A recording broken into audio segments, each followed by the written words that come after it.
Futurama comic issue 81. An explosion comes out of the fridge on Fry, and somehow he's barely inconvenienced by it. Farnsworth says it's great that his reversal ray is a success.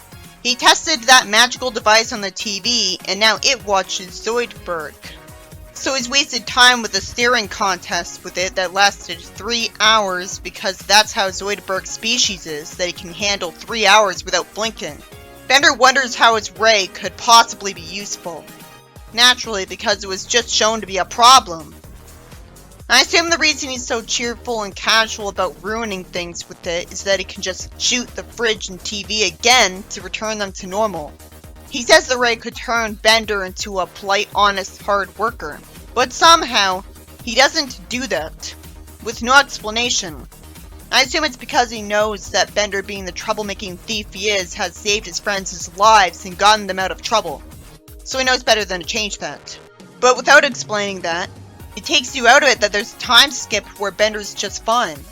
Bender lies that Farnsworth wanted him to take the reverse ray to the dump, and he lies that Farnsworth accidentally locked himself into a closet. It's funny to think of how he could possibly do that by accident. This only happens to him because he stupidly told Bender that the reverse ray was a threat to his identity to spite him because he had no impulse control. Fry sees the old cryogenic lab, and that reminds him that he lost a pack of gum when he fell into the cryotube, so he wants to see if they still have it.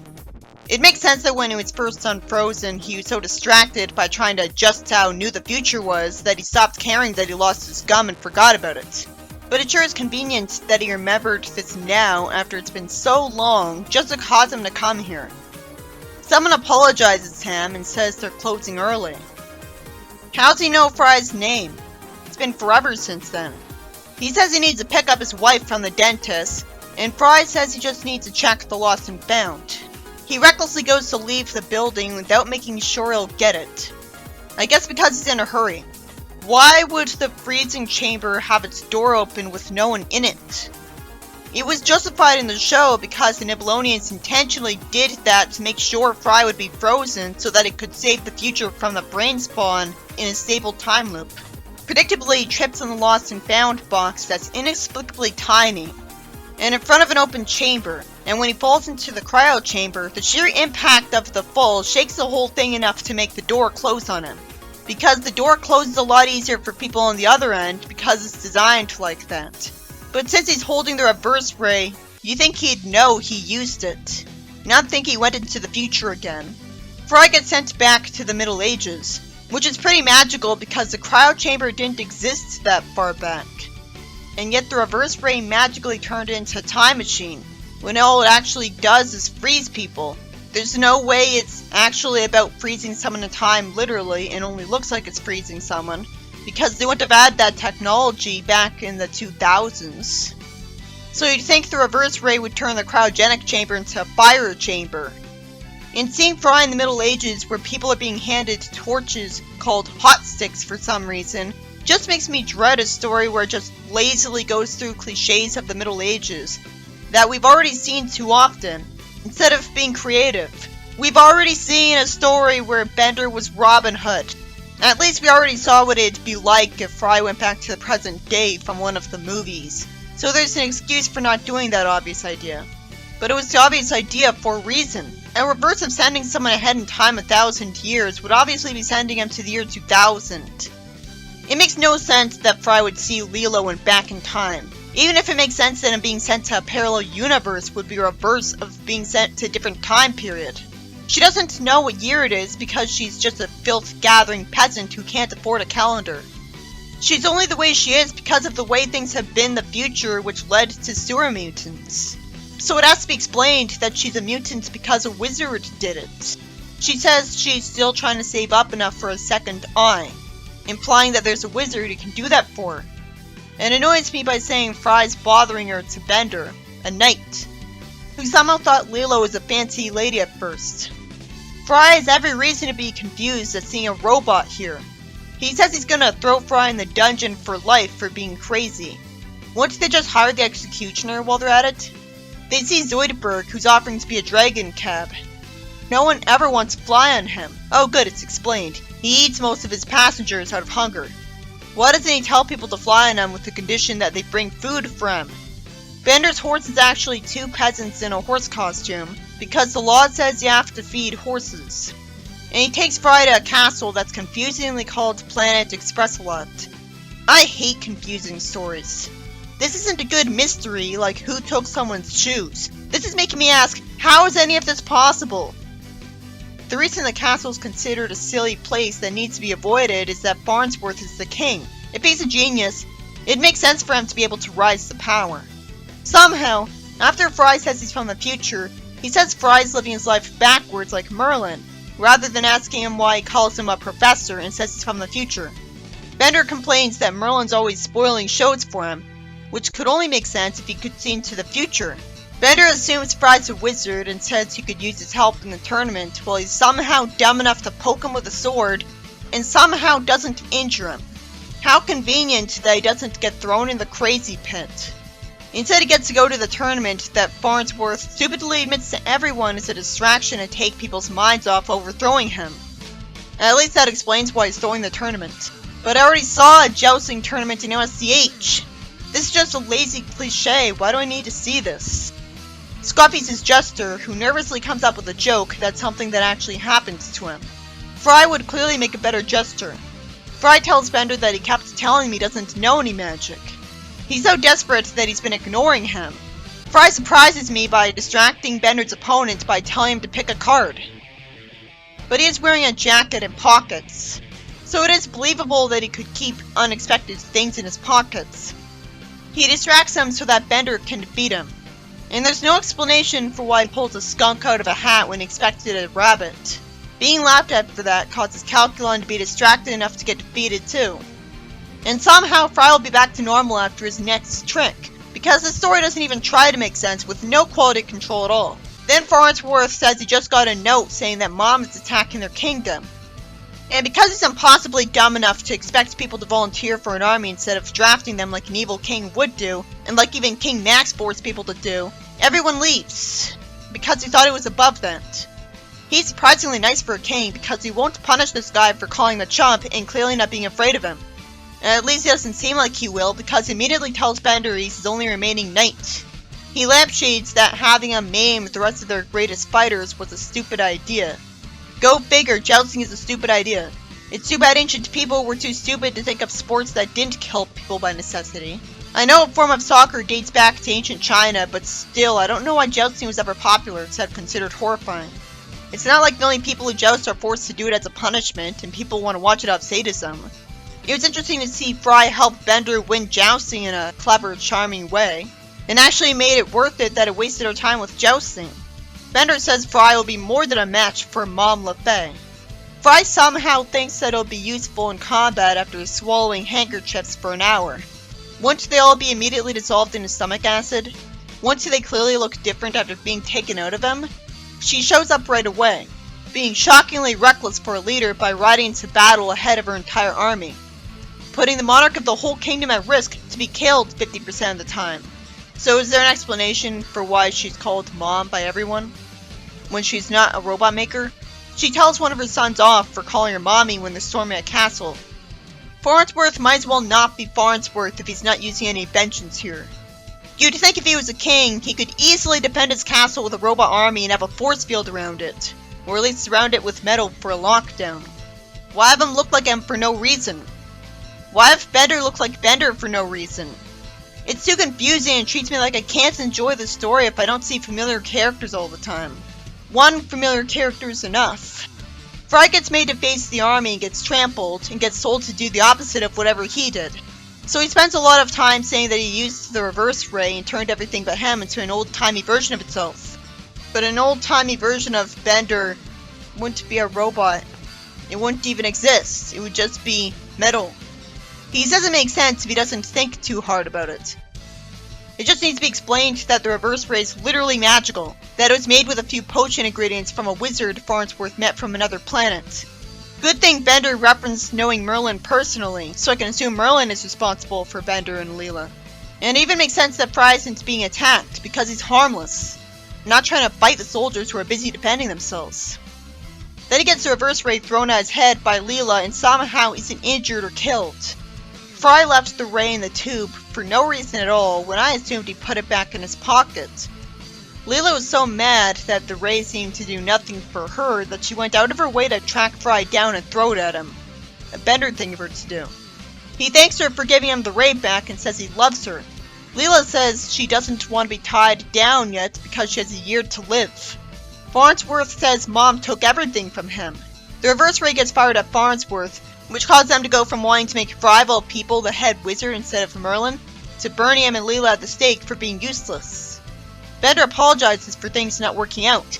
Fry calls out for a taxi and summons Zoidberg, who apparently had amazing hearing. How do you respond to a taxi if there aren't any taxis yet? And Fry was lucky he was desperate enough to try that when Zoidberg seemed to be nowhere in sight. Zoidberg lands on top of a few people, and Leela sarcastically says she wants to be set on fire, which is a risky thing to say in front of a dragon. She's fine in the next panel as she rides on him with Fry. Why does Fry remember to call him Dragon and not Zoidberg? He tells him to go through the rain cloud to get Leela clean, and says that she's beautiful to him no matter what, but does smell better now. Zoidberg brings them to the tube. I wish he called it a cryo chamber instead. That looks nothing like a tube.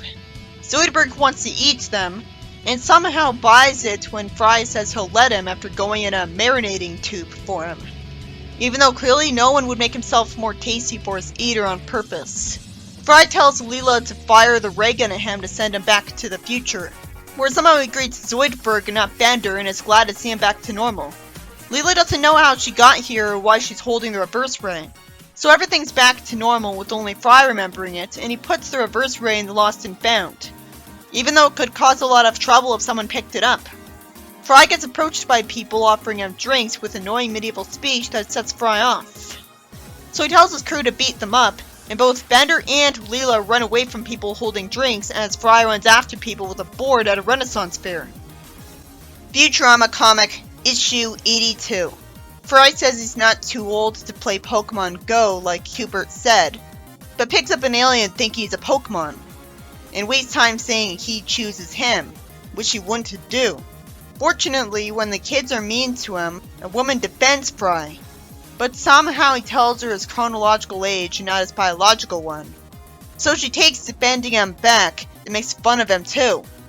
That wouldn't happen. She'd know he's from the past because others are, and it wouldn't be made fun of in that way. It isn't even his real chronological age, if you take into account the episode of the show where he went into a forwards time machine that sent him ahead billions of years. Why is the story being so mean to Fry? Sure, it's annoying that he's an idiot, but Bender, Amy, and Hermes are clearly worse people than he is, and I've seen much more annoying idiots than Fry. Leela reassures Fry, confusingly calling him mature when she kept rejecting him for being immature. Amy looks weird because she's taking a vacation with Kif to Burning Mom, a festival where they'll burn a giant statue of Mom in effigy. I'm guessing we won't be told how a desert planet could have an atmosphere that Amy and Kif could breathe. Fry wants to go to Burning Mom, a festival that's a long time coming for, and Leela's not sure if they should be encouraging his midlife crisis.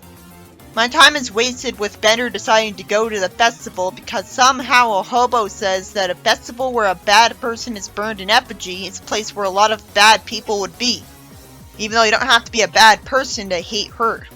Fry says it looks like something fun is happening over there and runs away.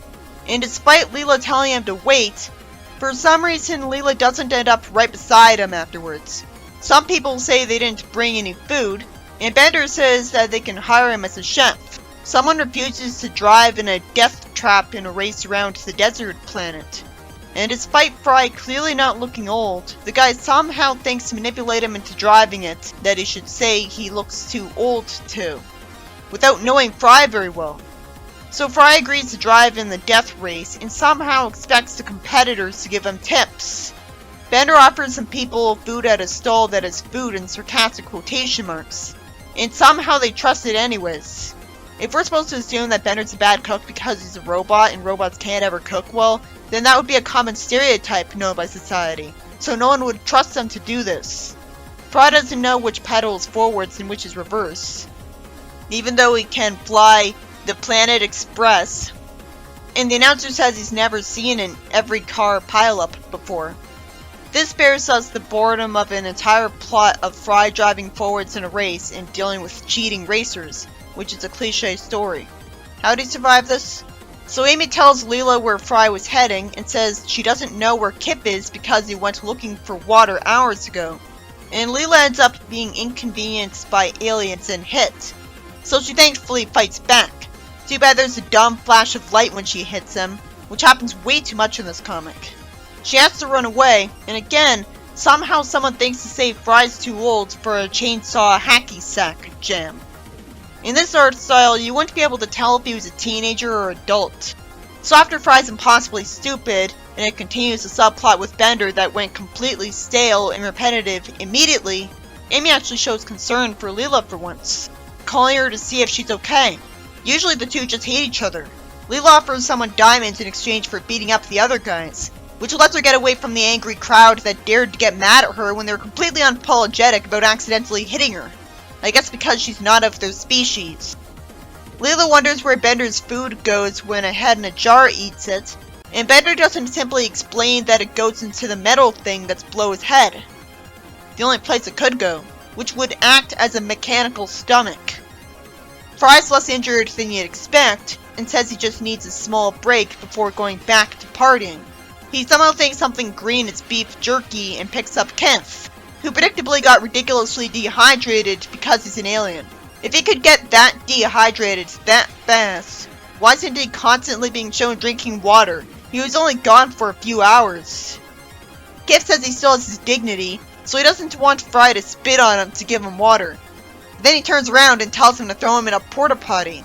You know, Kempf could have easily avoided this if he had the common sense to go to a desert with water bottles in his pockets. Bender tells Leela he insured his food business and burned it. Then he asks Leela if she's shorter than usual, which is surprisingly funny. And she finds out the two of them walked into quicksand. So did someone else, but he's in slow sand instead, because it's an alien planet. Bender rescues Leela and him by stretching his arms and putting them around the two of them, and throwing them out of the quicksand. And Leela questions this, even though he's got the super strength to bend giant girders. And time-space. Fry finally admits he's too old for this. No, he's too stupid for this. He'd had just a miserable time as a kid. He finds an escape pod and goes there to relax, and finds Ignor. And somehow, none of his family interrupted him when he took 20 minutes saying how many greats are in Fry's full title as his great-uncle Fry. Mom would have slapped him, not let him do this. But it was amusing. Apparently she's not upset at the festival because she created it, because it's the best way to gather everyone who hates her in one place to blow them up. Illegally turning the entire planet to a small sun. Seriously, everyone would assume it was her. Well, Bender says he loves Mom, so I suppose she could say robots did it too. She says her accountant said making her own solar system would be profitable. Fry says people here don't really care about burning a statue and just want to have fun. Which makes sense because they're not immediately burning the effigy. Mom's jealous that they're all getting a party when her body's getting too old to do that. Fry says there's nothing wrong with getting older, especially if you're a rich lady who gets a lot done. He says that if she was younger, she wouldn't know everything she learned, but she could go into a fountain of youth, like the show had, and retain all of her old knowledge. She could upload her mind into a younger clone or a robot for the same effect. Farnsworth can make younger clones and switch people's bodies. She probably thinks she has to stay old for the sake of her public image as a sweet old lady. She could go to a different body anytime she wants and then go back. Fry says he never wants to go back to being as dumb as when he was younger again. Mom says that it does look like they're having fun. He tells her they could go dance, and when she worries that people will laugh, he reassures her that she could blow up the world. So Fry figured out how to talk her out of this on the spot just by speaking from the heart. He's not always stupid. Although it was dumb of him to assume she'd listen to him saying that growing older isn't all bad when she's outright elderly. But he had to try something, which is why he said, growing older isn't so bad, when he was upset about growing older. Leela assumes that Mom is just someone in a costume, and says they just lit the Mom statue days early, because Bender's restaurant fire spread to it. This scares her. We see Planet Express flying away from the planet, And we see an old Fry say that that's how they ended up with 2 suns. The planet would be doomed. Hubert says that happened a week ago and wonders how he looks so old. Fry says a hand wave that having 2 suns is bad for your skin and bleaches the hair, but that doesn't explain why Hubert looks the same. The story ends with Farnsworth showing him no pity because he's glad he knows how he feels now. And for no reason, Fry calls him a young punk. I guess this will be ignored in the next issue too. It makes sense to take advantage of the lack of continuity with bizarre endings you couldn't normally get away with, because it's easy enough for me to assume that the stories after this take place in a different universe, when the show had episodes about traveling to other universes. But I still think this is weird. This story, rather than showing off a bunch of different things the reverse ray could do, like I looked forward to, was only there to contrive a forced way for Fry to end up trapped in a cryo chamber again, after he arbitrarily remembered he lost a pack of gum in there a while ago and somehow assumed it was still there after all this time. He uses the reverse ray and it causes everything around him to become an old-timey version of itself. And I'm forced to assume that the reason a serum mutant and robot still exists is because of Merlin the Wizard. But not immediately explaining that makes their presence in the story annoying from how it doesn't seem to care about making sense, since they think they had completely different lives. So they don't come off like they're Leela and Bender. The story has little point to it when it does the cliche thing of having Fry get brought straight to the king for being weird and having the obligatory jousting tournament. At least it was charming to see how he ensured Bender's victory by distracting his opponents. The castle gets robbed and he gets the reverse ray back and uses it on Farnsworth, which is understandable because he probably assumed, like I did, that he'd become the mad scientist he wasn't being before. But when Farnsworth turns on him because he was made to go from having too much faith in him to hating him, Fry's smart enough to summon Zoidberg the Dragon to save him. And then he gets Leela to return things to normal, which he couldn't do before because of Bender showing up right away to take him to the castle, where he somehow wasn't put in the crazy pit. And at least Leela got to be helpful and cause some sweet dialogue from Fry. For the most part, the story was just a confusing annoyance. Farnsworth might as well have been a completely different character. I already saw a story about Burning Man in Malcolm in the Middle, so I was always glad that no matter which character was focused on, it never ripped off the same plot points as that episode. Bender's plot obviously didn't need any focus past the first scene because it was just the same blatantly unfunny joke over and over again, where he gets people to buy his bad cooking when we already know he's a bad cook. All of that should have been cut. I also hated that Fry was impossibly stupid over and over again playing life-threatening games. I was really grateful that it didn't waste the entire plot on him having a cliche race with people. It meant there could be variety. Leela spends the whole time looking for Fry because she somehow got separated from him because he ran ahead of her when I'd imagine her, the martial artist, to be more athletic and therefore more than fast enough to quickly catch up with him. But Leela's plot was just a waste of time, frustrating me with some aliens hitting her when she was right in front of them and then getting mad at her for standing up for herself when she was clearly in the right. Thankfully, she had a clever plan, bribing some of them with diamonds into fighting off the others. It turns out Mom's planning to destroy the planet for everyone having the festival hating her.